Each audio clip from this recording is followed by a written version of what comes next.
오늘의 큐티 말씀은 디모데전서 3장 8절부터 16절입니다. 제목 집사를 세우라.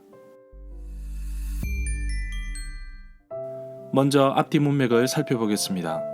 거짓 교사들과 맞서기 위해 바울은 감독을 세울 것을 디모데에게 조언을 하였고, 이제 감독과 더불어 돕는 집사를 세울 것을 말하고 있습니다.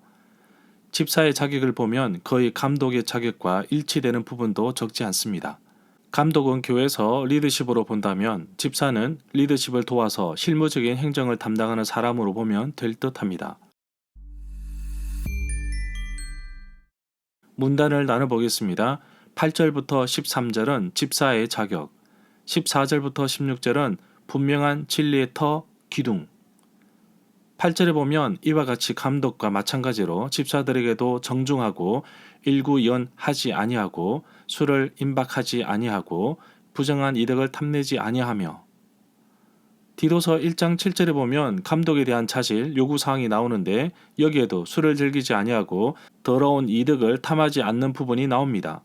그만큼 교회에서 리더십으로 세워질 감독과 집사에게 당시에 필요하였던 요구사항이었던 것으로 보입니다. 9절에 보면 집사들은 깨끗한 양심에 믿음의 비밀을 가진 자라야 합니다. 바울은 사도행전 23장 1절에서 자신은 모든 일에 양심을 따라 하나님을 섬겼다고 고백하고 있습니다. 바울은 디모데에게도 아들이라고 부르면서 믿음과 착한 양심을 가지라고 권면하고 있습니다. 10절에 보면 이런 사람일지라도 먼저 시험하여 보고 책망받을 일이 없으면 집사의 직분을 맡기게 하십시오.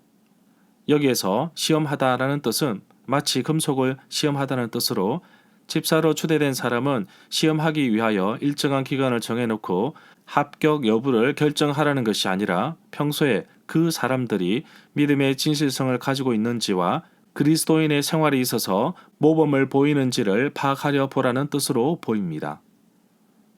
11절에 보면 이와 같이 여자들도 정숙하며 모함하지 아니하며 절제하며 모든 일에 충성된 사람이어야 합니다. 이 구절에서 여자들은 아내들 또는 여집사들을 뜻할 수도 있다고 보며, 다른 표현으로는 여자 조력자들로 보기도 합니다. 글의 문맥에 따라서 다양하게 보이기도 하는데 이 단어의 헬라어는 부인들이나 여자들을 의미합니다. 12절에 보면 집사는 한 아내의 남편이며 자녀들과 자기 가정을 잘 다스려야 합니다. 한 아내의 남편은 감독의 자격 요건에도 부합됩니다. 자신의 집 가정을 잘 다스리는 자로 역시 감독의 자격 요건에도 나옵니다. 13절에 보면 집사들은 한 아내의 남편이며 자녀와 자기 가정을 잘 다스리는 사람이어야 합니다. 초대교회에서 집사들은 장차 교회의 리더십이 될 사람들입니다. 그래서 감독에 버금가는 강한 요구사항을 말하고 있습니다. 14절에 보면 바울이 디모데에게 서둘러 가기를 바라면서도 이 편지를 쓰는 것은, 15절에 보면 혹시 바울이 빨리 가지 못해 늦어지더라도 하나님의 집, 가족에서 어떻게 처신해야 할지 디모데가 알게 하려는 것이라고 합니다. 이 집은 살아계신 하나님의 교회이며 진리의 터와 기둥입니다. 교회의 공동체를 하나님의 집, 가족으로 보았습니다. 하나님께서 그 집, 공동체 안에 거하시기 때문입니다. 16절에 보면 크도다 경건의 비밀이여 이것은 너무나 분명한 진리입니다. 그분은 육신으로 나타나시고 성령으로 어렵다 인정을 받으셨습니다. 그리고 천사들에게 보이시고 만국에 전파되셨습니다. 세상 사람들이 그를 믿었고 영광 중에 하늘나라로 올라가셨습니다. 요한복음 1장 14절에서 말씀이 육신이 되어 우리 가운데 거하심에 우리가 그의 영광을 보니 아버지의 독생자의 영광이요 은혜와 진리가 충만하더라 라고 말씀하고 있습니다. 절마다 상세한 설명과 구절 해석, 핵심 내용과 중심 줄거리는 네이버 블로그에 올려져 있습니다. 내게 주시는 교훈입니다. 집사의 직분도 감독 못지않게 필요한 조건이 많은 것을 볼 수 있습니다. 오늘날 교회 직분자들을 세울 때 사실 많은 검증을 하지 못하는 것이 사실입니다. 그렇다고 해서 무작정 세우지는 않을 것입니다. 본인 스스로가 하나님 앞에서 진실되고 정결된 모습으로 서야 할 것입니다. 정말 주께서 필요한 그릇은 금이나 은그릇이 아닌 깨끗한 그릇이 되어야 합니다. 마지막 구절이 너무나 분명한 진리이신 예수 그리스도의 오심과 죽으심과 부활과 성천에 대한 이야기로 매듭을 지었습니다. 영광 중에 하늘로 올라가신 예수님은 그 모습 그대로 다시 오실 것입니다. 이것이 기독교의 핵심인 재림 신앙입니다.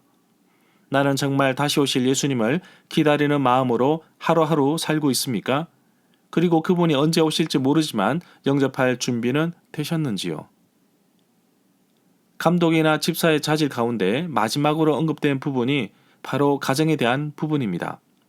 성도님들의 가정이 건강해야 교회도 건강합니다. 특별히 청소년 친구들을 위해 기도해 주십시오. 사춘기에 접어들어 감정대로 움직이는 경우가 많고 스마트폰의 게임이나 웹툰에 빠져 절제하지 못하는 모습이 보입니다.